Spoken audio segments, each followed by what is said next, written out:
All right, guys, welcome to another episode of the Bridge the Gap Project. Today, we're doing something a little different. This is going to be an ongoing series within the show called 10 Minutes or Less, where I give you guys motivation and inspiration for your self-development, right? So what I want this podcast to be most about is I want to give you guys perspectives and life experiences outside of your own to help aid in your growth as a person, as a man, as a woman. Right. So today we're going to be talking about what if you look at self-growth and self-development as this ongoing journey, this all-encompassing humongous mountain, right? This unending journey. What is that first step? What is the first step I should take if this is the path I want to take? Right? So for me, that's an easy answer. It's self-honesty and having a true, deep relationship with yourself. Right? And what I mean by that is the first thing you need to do is look inwards and decide what type of person you want to be, right? Like who do I want to be? And is what I'm currently doing, do these two things align? You know what I'm saying? So I'm going to use myself as an example here. I've always been drawn to like my muses, my inspirations, my idols, have always been like the hardest workers in the room. So obviously you see I have a Kobe jersey on. Like I'm a huge Kobe fan. I was a huge Kobe fan. And for me, he set the basis of the type of man I want to be, right? So I saw him and I saw his work ethic, and that's just something I've always wanted to embody. So I kept that with me. And the self-honesty part goes with like, okay, now that I have carved out what I want to be, what type of man I want to be, now I can look at my actions and see if they're in alignment with that. And oftentimes they're not. You know, like I said, this is a journey and it's not something you're just going to fucking figure out overnight. But at least now you have a basis of how you want to act. And when you have, and when you realize like, damn, maybe I haven't been working as hard as I should have been, you have two options.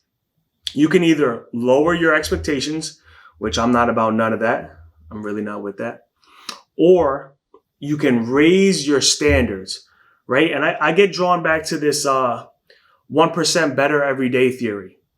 And this is obviously an oversimplification of a long process. But basically, it's if you get 1% better every day over the course of 365 days, you will be exponentially better than where you are right now, right? So for me, it just goes to show you that, like, dude, you have to do like the tiniest bit of work, right? Demand just a little bit more of yourself and keep it up. Like, don't quit. Just keep your foot on the gas in that aspect. And the cool thing about this process is you get to reevaluate and recheck your decisions whenever you want to.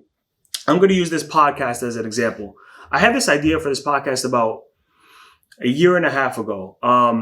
And it's just something I wanted to do because I believe I'm a good talker. I love having deep intellectual conversations, and I just wanted to try it, right? So for about the first 6 months, I didn't work on it at all. It was just an idea that I had. And it kind of got pushed to the back burner because, you know, I work full time. I go to the gym 2 hours a day, whatever the fuck it is I'm doing. But I guess sometime after that, I re-examined myself and I was like, you know what? I want to make this more of a priority. I want this to be more important to me. And the dope thing is, man, we could do this whenever we decide to.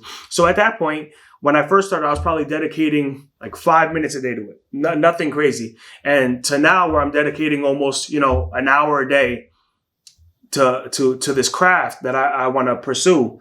And, yeah, man, it's special when you get to re-examine and look at yourself and be like, okay, this is the type of person I want to be. These are my current actions, and they haven't been in alignment. And when you have that self-talk, that true, deep, and honest reflection of yourself, you get to uncover this a lot quicker, you know? And you get to uncover what is really you versus what people have taught you. You know what I'm saying? Another thing I look at is I was reading this book called The Untethered Soul. And for me, the biggest takeaway of this entire book was this idea that when people get hurt mentally or emotionally, the first thing they do is they cover up that wound, right? So they'll put a Band-Aid on the wound so you don't notice the pain as much, right? And you only notice the pain when the Band-Aid gets hit or whatever. And so what do you do then? Well, now I'm going to put a cast on my hand because I don't want this wound to get hit. But what I'm getting at is most people, when they think about dealing with their past traumas and uncovering their true selves or uncovering why they are the way they are, don't do the work. And this is important because a lot of people take things on from outside sources when it's not them. And you see them pursue things and then they get there and they're like, damn, this is not what I wanted. That's because it might not have been your true self. It was a reflection of someone else. So what do? What do I really have to do in this situation? Well, I need to take the cast off, take the Band-Aid off, and go into the wound to uncover what it really is that's bothering me. What about that situation did I not know how to handle at the time? Like, I'm going to use myself as an example again.